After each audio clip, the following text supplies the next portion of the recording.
Depuis plus d'une vingtaine d'années, Jean-Jacques Goldman vit bien loin de la célébrité, qu'il n'a jamais vraiment supportée. Le 3 août 2023, Le Point revient sur le quotidien en toute simplicité de l'artiste, retiré dans l'ombre. Cela fait bien longtemps que Jean-Jacques Goldman s'est éloigné du feu des projecteurs.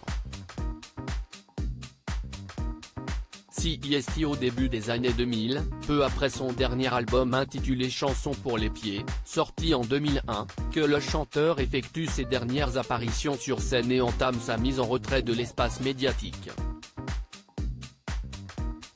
L'interprète d'Il suffira d'un signe stop même ses participations aux Enfoirés, troupe dont il est l'un des fondateurs. Malgré son répertoire incontournable, l'artiste régulièrement élu personnalité préférée des Français est loin d'être à l'aise avec la célébrité, exécrant même d'être qualifié de star. Yves Montand, on lui disait « Vous êtes une star », il a dit « Star ça veut dire étoile en anglais, donc c'est quelque chose qui est loin des gens. Donc je ne suis pas une star », remarquait-il dans une interview datant de décembre 1984, avant d'indiquer qu'il préférait presque le temps de l'anonymat. Retiré dans l'ombre, Jean-Jacques Goldman vit entre Londres et Marseille et compose ça et là quelques titres pour d'autres interprètes. Le 3 août 2023, Le Point lui consacre un dossier intitulé Jean-Jacques Goldman, enquête sur un héros aussi discret et donne des nouvelles de celui qui, après une brillante carrière débutée dans les années 1980, vit désormais en toute simplicité.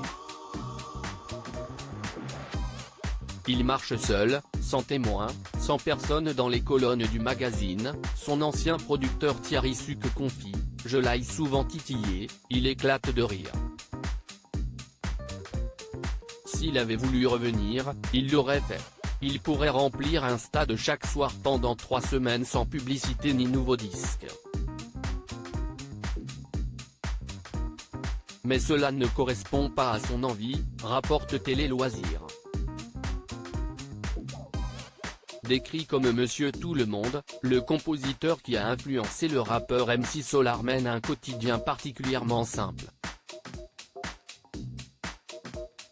Adepte du camping en montage plutôt que des établissements de luxe, habillé en prêt-à-porter plutôt qu'en haute couture, il ne fait aucun excès, ni alcool, ni tabac, ni drogue.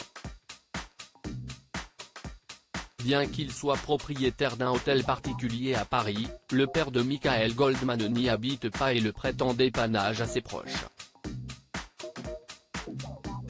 Si la Lamborghini de Booba a pris quelques dos d'âne, Jean-Jacques Goldman, lui, préfère rouler en Clio.